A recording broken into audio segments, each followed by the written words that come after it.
firm here in Riverside, California, specializing in real estate, construction, business litigation.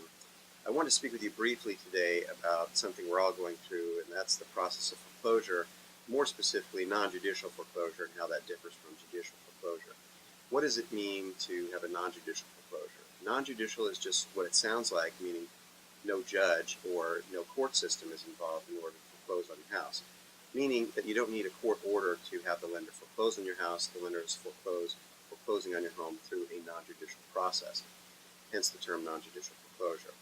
Now, that process is effectuated in the following manner. When we have a borrower that's made 2 to 3 late payments, sometimes more depending on the lender of the note, the lender, once the 2 or 3 late payments have been made, the lender will record a document called a notice of default in the county where the property is located. Once the notice of default is recorded with the county recorder's office, that technically begins the foreclosure process and puts the home into a foreclosure. So once the notice of default records, the house is now in foreclosure, and also a 90-day period, a waiting period, begins to run.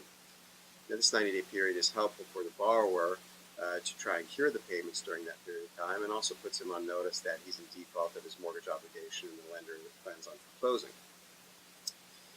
But once the 90-day period runs, we then have another document that needs to be recorded in this non-judicial foreclosure process called the notice of sale.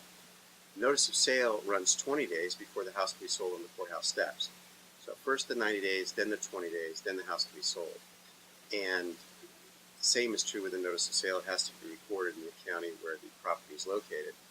But more importantly, the borrower under California law has until 5 days prior to sale to cure the outstanding payment balance that is unpaid prior to the sale date in order to have the lender cure. And I find, practically speaking, that major institutional lenders will accept a payment even within that 5-day period to stop the foreclosure sale.